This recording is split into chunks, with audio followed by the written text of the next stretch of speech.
Bienvenue sur cette nouvelle vidéo. Je suis trop contente comme d'habitude de vous retrouver et c'est la première vidéo du coup de 2023 et rien que mieux pour bien débuter cette année pour faire une vidéo qui concerne les résolutions. Concrètement ce que j'ai appliqué cette année, ça fait déjà 2 ans que je le fais et j'ai rajouté quelques petits trucs que j'ai trouvé à droite à gauche. Il existe plein de choses, plein de manières de pouvoir faire le point sur votre année 2022 et lancer l'année 2023. Mais trouvez votre manière et si je peux déjà vous donner quelques conseils, je vous laisse regarder la vidéo. Ne vous inquiétez pas, ma porte s'est ouverte toute seule pendant mon intro. Ce n'est pas un esprit, ce n'est pas un fantôme, ce n'est rien d'autre que mon chat qui sait ouvrir les portes. Voilà. Bref, pour continuer, je commencerai par l'étape 0. Elle est très simple mais elle est hyper importante. C'est faire de la place à la nouveauté. Tu vas rencontrer des nouvelles personnes, tu vas vouloir faire des nouvelles activités, mettre en place des nouvelles habitudes par exemple.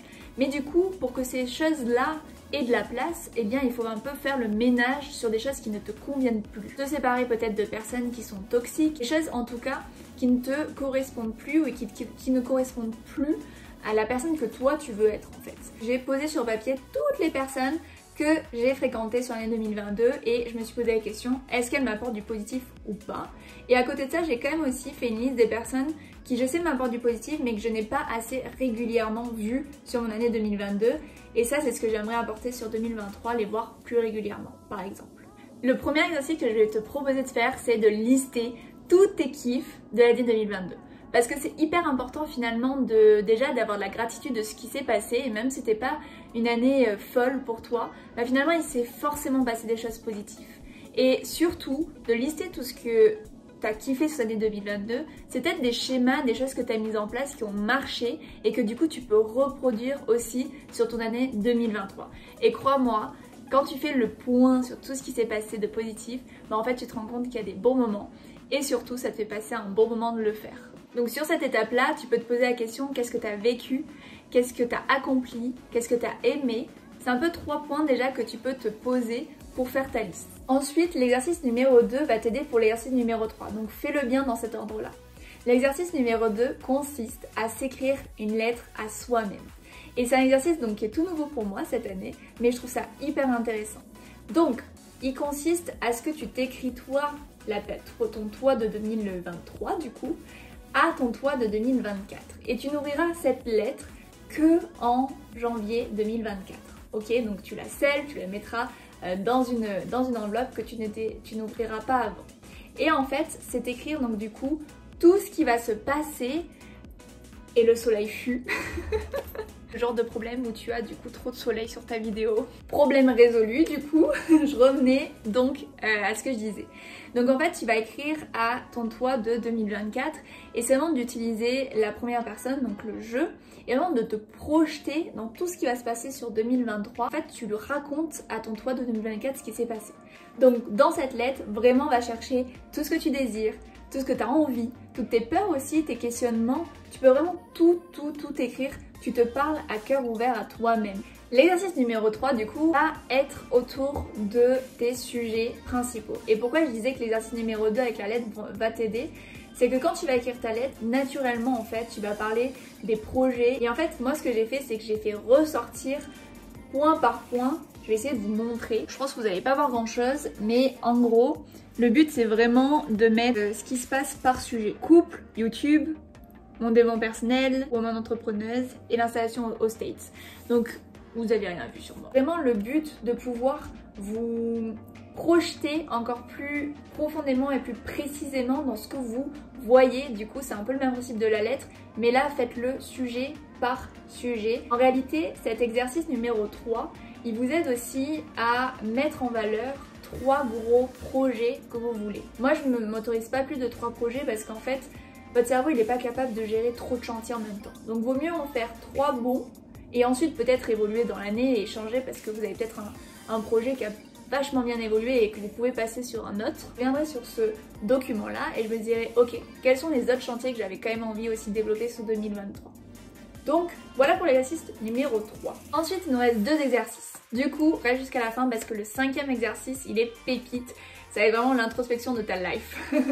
Donc l'exercice numéro 4 c'est trouver le mot de ton année.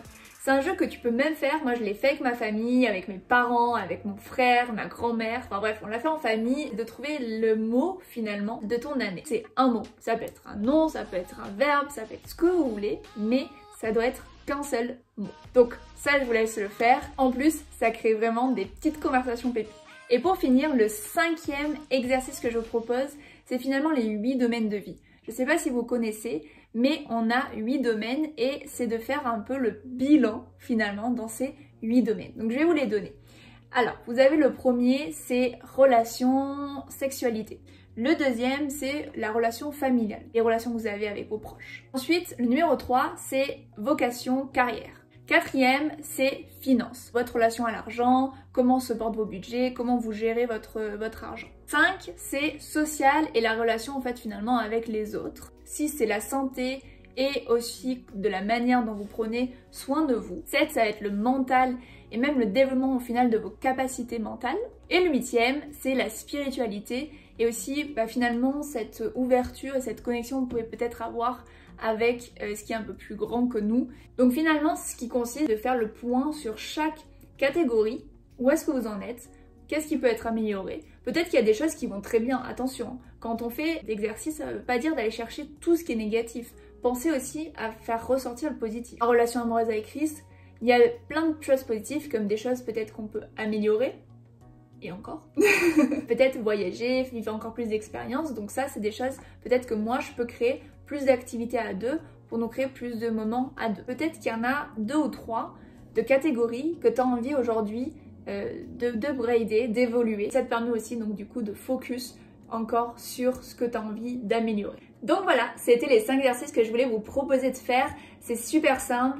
C'est assez rapide, je dirais, mais prenez le temps de le faire parce que réellement, c'est tellement important aujourd'hui de finir une année consciemment et d'en ouvrir une autre. Vous allez être de plus en plus fiers de vous. Et j'en profite aussi parce que je suis très fière de lui. C'est mon chéri Chris qui est coach de vie. Vous savez peut-être pas, mais il organise son premier atelier du coup inspiration sur Cannes-sur-Mer dans le sud du coup et c'est un atelier qui va être justement porté sur ces thématiques là pour faire le point sur soi et prévoir son année 2023. Je vous mets dans la bio son site internet, son Insta, donc au moins si vous avez des questions n'hésitez pas et voilà, c'était une petite aparté pour le soutenir.